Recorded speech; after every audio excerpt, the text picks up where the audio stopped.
For those who are wondering how I was able to get scales like these on a microscope slide, I had a moth enclosed, and on the top of the enclosure I put a microscope slide. In doing so, when the moth beat its wings against this slide, it left the scales intact, and so it was easy enough to just lift the slide out, put it on a microscope, and view it as we are viewing now.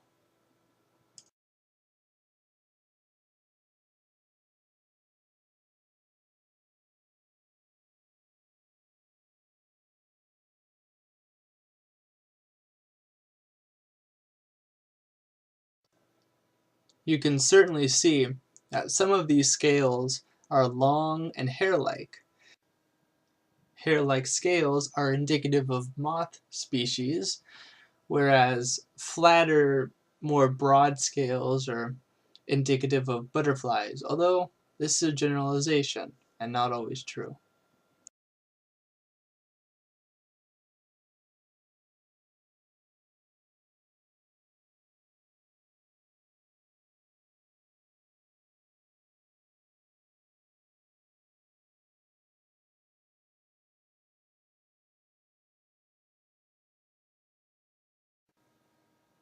Scales are modified setae, which are bristles, and moth scales tend to be more hair-like than those of butterflies, like I've said before.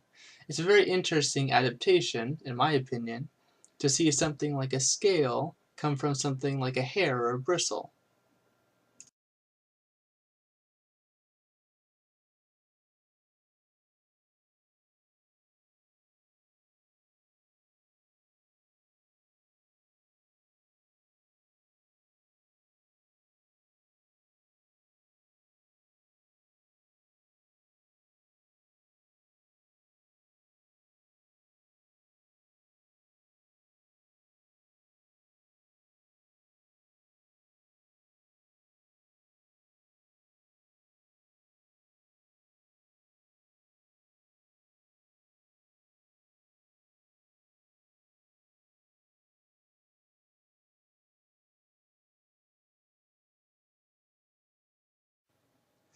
Even with a few strokes of a butterfly's wing, it can release thousands of scales, as you can see on this slide.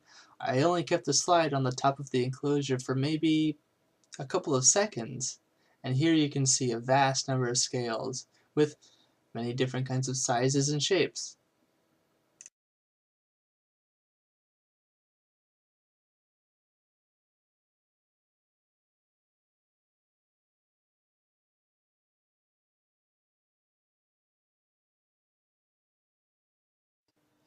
Well, this concludes my small demonstration of the scales in one unknown moth species. I really wish I knew the type, but I don't, so I can't even identify it. There's so many.